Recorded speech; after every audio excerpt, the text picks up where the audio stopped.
C'est la version israélienne du Pentagone, Kiryat Un. Le bâtiment sur ce composant, s'il vous plaît, rendez-le, s'il vous plaît. Vous pouvez comprendre qu'il fait très calme ici, dans cette zone spéciale, parce que les Iraniens ciblent actuellement les équipements d'Israël. Dans la nuit du samedi 14 juin, l'Iran a poursuivi des attaques massives de missiles sur le territoire israélien. Malheureusement, certaines d'entre elles ont réussi. On sait déjà qu'il y a un certain nombre de morts et de blessés en Israël. De plus, il existe déjà des images de destruction significatives. Et la veille, le correspondant de la chaîne de télévision a montré que des missiles balistiques iraniens avaient frappé le quartier général central de l'armée de défense d'Israël à Tel Aviv, que l'on appelle l'équivalent israélien du Pentagone.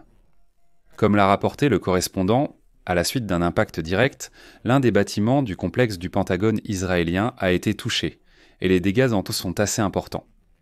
Cette frappe faisait partie de la vaste riposte iranienne aux attaques israéliennes contre les installations nucléaires et la haute direction du corps des gardiens de la révolution islamique. Et dans l'ensemble, toute la nuit du 14 juin a été marquée par des échanges de frappes, car l'Iran a attaqué Israël toute la nuit. Israël a riposté de la même manière contre Téhéran, où il y a également des destructions. Dans l'ensemble, les deux parties déclarent qu'après cette nuit, il y a malheureusement des morts, des blessés et des destructions assez importantes des deux côtés. Et je propose dans cette émission d'analyser justement les dernières nouvelles concernant l'escalade au Moyen-Orient. Où tout cela mène-t-il et quelles sont les conséquences des attaques mutuelles de cette nuit? Je m'appelle Alexei Petchi. Nous allons tout expliquer en détail, mais avant de commencer, je vous demande de vous abonner à cette chaîne, de liker cette vidéo et de laisser n'importe quel commentaire. Parce que cela aide les algorithmes à promouvoir cette vidéo afin que la vérité puisse être vue par le plus grand nombre de spectateurs possible. Abonnez-vous également à ma chaîne Telegram Petchi News, lien dans la description. Là-bas, nous publions des informations en temps réel dès qu'elles arrivent.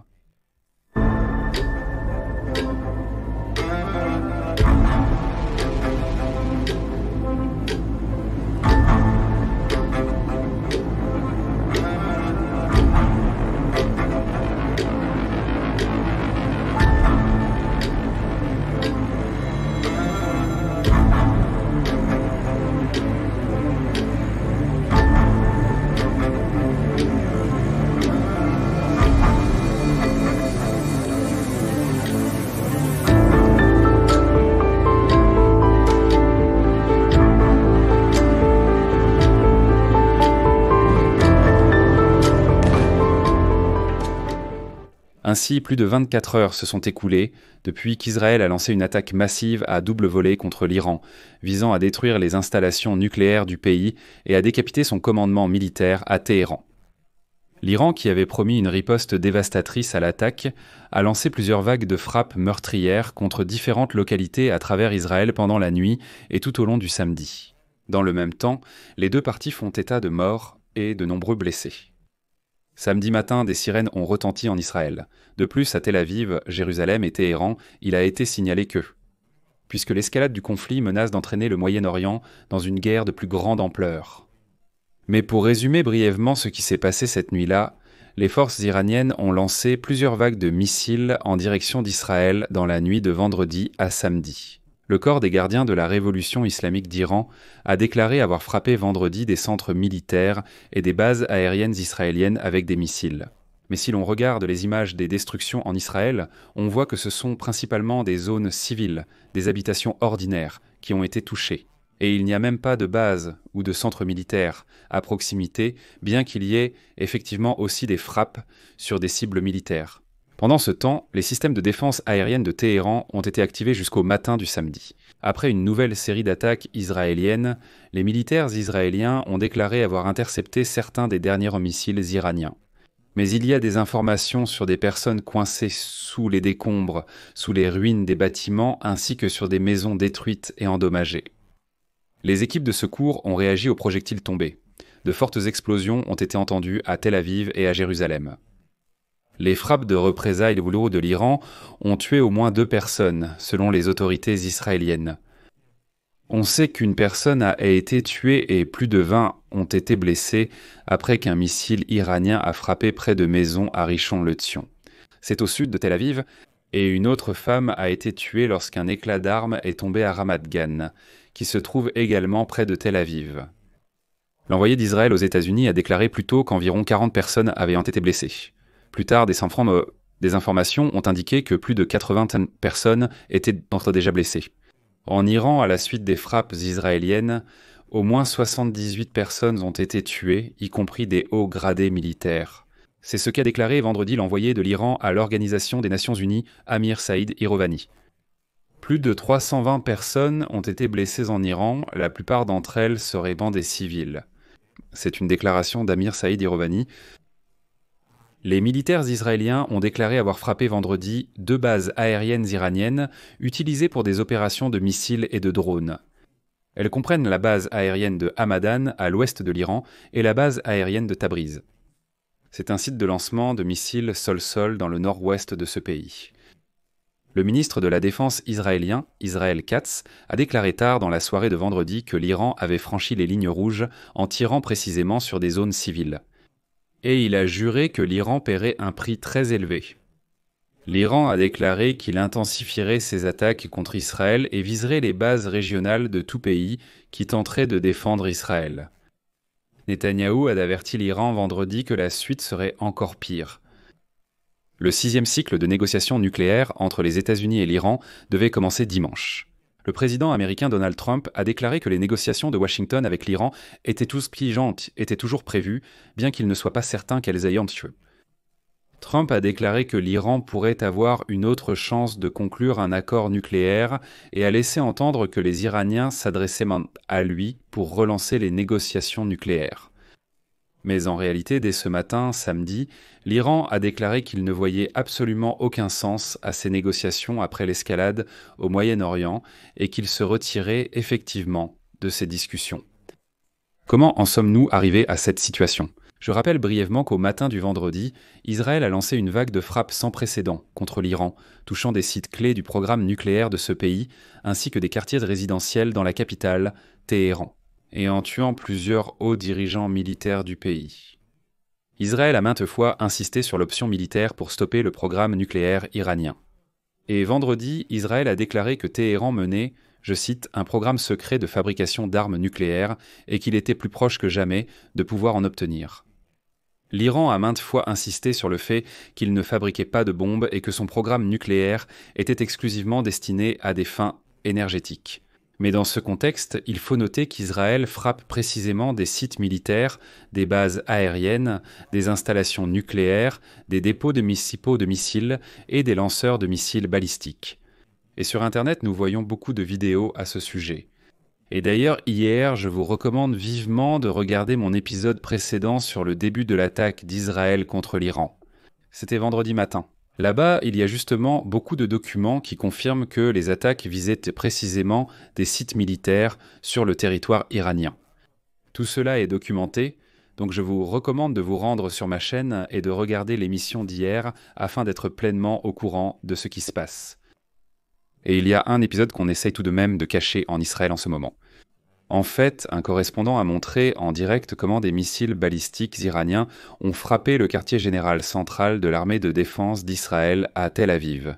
On l'appelle l'équivalent israélien du Pentagone. Et donc, le correspondant a montré qu'après un impact direct, l'un des bâtiments du complexe a été touché et les dégâts y sont assez importants. La frappe faisait partie de la vaste riposte iranienne aux attaques israéliennes contre les installations nucléaires et les hauts dirigeants du corps des gardiens de la révolution islamique. Dans le même temps, malgré les systèmes actifs de défense antimissiles israéliens et américains, y compris Dôme de Fer, Fronde de David, Patriot et Arrow, certaines roquettes parvenaient tout de même à atteindre leur cible. Et, ce qui est essentiel, elles ont effectivement touché ce qu'on appelle le Pentagone israélien. Et comme le rapporte le correspondant, environ 150 missiles balistiques iraniens ont été dirigés vers ce pays tout au long de la soirée.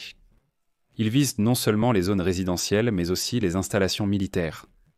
Il a également raconté qu'à la suite des frappes iraniennes, tout un quartier a été presque entièrement détruit. Les sauveteurs fouillent le hall et décombres avec des caméras thermiques pour trouver des survivants. Citation. À la suite d'un impact direct d'obus au centre du pays, 2 personnes ont été grièvement blessées et ont finalement été déclarées mortes. Un peu plus tard, il a été rapporté qu'à Tel Aviv, 5 personnes ont été tuées lors des attaques et au moins 80 autres ont été blessées, donc Chiboum, dit-le beaucoup grièvement. On signale également d'importantes destructions de bâtiments et d'infrastructures, ainsi que des coupures de courant dans tout Jérusalem. Pour le moment, ce n'est pas encore dramatique, mais ces attaques ont tout de même des répercussions. Mais ensuite, je voudrais vous montrer un extrait vidéo justement de ce direct où le correspondant de cette chaîne montre réellement les destructions au quartier général de l'armée de défense d'Israël. Et à un certain moment, les militaires le chassent complètement de cette zone pour éviter que la suite de ce qui se passe ne soit montrée. Je comprends que, très probablement, c'est pour des raisons de sécurité du correspondant lui-même, mais d'un autre côté, c'est aussi une tentative de retirer la caméra de cette zone.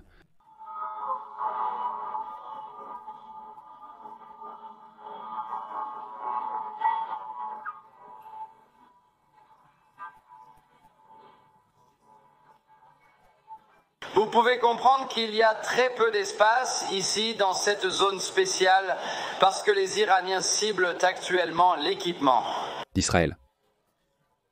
Et donc, je vais installer ma caméra ici dans ce bâtiment juste en face de la rue de Kiryat-Ra.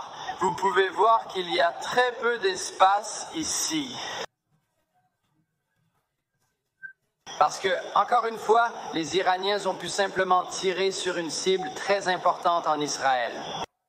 Nous espérons que notre pays ne subira plus de tirs de missiles balistiques. Nous comprenons que le système de sécurité d'Israël était actif lors de la 3e attaque. Nous étions dans la banlieue de Tel Aviv, à l'endroit où a eu lieu la fusillade.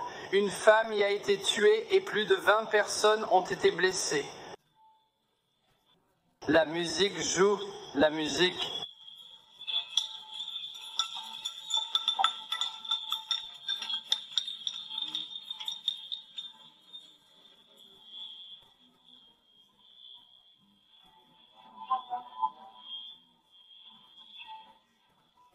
Et il est déjà évident maintenant que le service de renseignement israélien, le Mossad, agit de plus en plus ouvertement sur le territoire iranien. Israël a mené l'une des opérations les plus importantes de son histoire en frappant l'infrastructure nucléaire et militaire de l'Iran. Mais le plus impressionnant, c'est que cette attaque n'a pas commencé depuis les airs, mais à l'intérieur même de l'Iran. Et, selon des sources au sein des services de sécurité israéliens, des agents spéciaux du Mossad se sont infiltrés à l'avance sur le territoire iranien, ont introduit des armes en contrebande, ont placé des explosifs près des sites clés de la défense aérienne et ont créé une base pour le lancement de drones. Ces actions ont paralysé le système de défense de l'Iran avant le début de la frappe aérienne massive et, selon les données officielles, plus de 200 avions ont participé à l'opération aérienne, frappant plus d'une centaine de cibles. Des armes de haute précision, livrées par les forces spéciales israéliennes, ont été utilisées pour détruire les systèmes solaires iraniens près de Téhéran et de Hun. Cela a permis à l'armée de l'air israélienne d'opérer sans presque aucun obstacle. Tous les avions sont revenus à la base sans perte, bien qu'ils aient opéré pratiquement déjà dans l'espace aérien même de l'Iran. L'une des principales cibles étaient les commandants militaires iraniens et les scientifiques, en particulier ceux liés au programme nucléaire. Et selon les sources, les services de renseignement israéliens ont opéré au cœur même de l'Iran, notamment dans la capitale Téhéran. De nombreux cas d'assassinats et d'attentats ont été enregistrés, filmés et publiés par la partie israélienne elle-même. Cette opération est vraiment le point culminant d'un long conflit entre Israël et l'Iran qui s'est déroulé dans l'ombre pendant des décennies. En fait, depuis 2007, le Mossad a mené à plusieurs reprises sur le territoire iranien l'élimination de scientifiques nucléaires, parmi lesquels d'ailleurs un Fakhrizadeh. Il a été tué en 2020. De plus, en 2018, des agents ont volé à Téhéran toute une archive nucléaire de plus de 55 000 fichiers qui ont été présentés lors d'une conférence de presse par le Premier ministre de l'époque, Netanyahou. Fereidoun Abbasi a également été tué lors de la dernière attaque. C'est l'un des spécialistes clés du programme nucléaire iranien qui déclarait encore en mai que les frappes contre les sites n'affecteraient en rien le calendrier de création de l'arme nucléaire, puisque les matériaux nucléaires ne sont pas stockés à la surface de la Terre. En mai dernier, Abbasi a déclaré ouvertement que l'Iran fabrique des armes nucléaires et que les bombardements ne changeraient en rien, car tout est sous terre. Le Mossad a également considéré l'Iran comme son propre terrain de jeu pendant des années. Pardonnez-moi. Des assassinats jusqu'à divers actes de sabotage. Israël a toujours eu l'avantage dans cette guerre de l'ombre. Il est assez révélateur qu'avant même le début de l'attaque, Israël ait éliminé Ismail Haniyeh, le leader du Hamas, non pas à Gaza mais à Téhéran. Et selon des sources israéliennes, l'engin explosif avait alors été placé dans la maison d'hôte où il se trouvait et déclenché à distance au moment opportun. Et malgré les déclarations retentissantes de la partie iranienne sur la défense et la vengeance, les nombreux échecs en matière de sécurité témoignent d'une grave faiblesse interne. Et les succès des services de renseignement israéliens s'expliquent non seulement par leur professionnalisme, d'une part, mais aussi par le régime, qui est détesté même par la majorité du propre peuple iranien. C'est-à-dire que lorsque Netanyahou s'est adressé hier au peuple iranien, c'est une page assez révélatrice de cette guerre. Parce qu'en effet, à l'intérieur de l'Iran, tout le monde ne soutient pas ce régime. Et quand Netanyahou dit que nous ne nous battons pas contre vous, mais contre le régime, c'est vrai. Et le fait que le Mossad mène assez librement, excusez-moi l'expression, des opérations sur le territoire iranien et même dans la capitale montre qu'il y a très probablement beaucoup d'Iraniens qui, peut-être même, aident le Mossad. Parce qu'eux aussi veulent se débarrasser de ce régime, qui fait de cela l'objectif même de son existence. C'est la destruction d'Israël, c'est la tentative de semer le chaos et la terreur dans tout le Moyen-Orient, et ainsi de suite. Parce que toutes ces forces connues comme les proxys, le Hezbollah, le Hamas, les Houthis du Yémen, l'axe de la résistance en Irak, certaines forces qui étaient en Syrie, tout cela est financé par l'Iran et ce sont ces forces qui organisent constamment des provocations militaires et des attaques contre Israël. C'est pourquoi, comme l'a déclaré récemment Netanyahou, cette guerre va durer longtemps.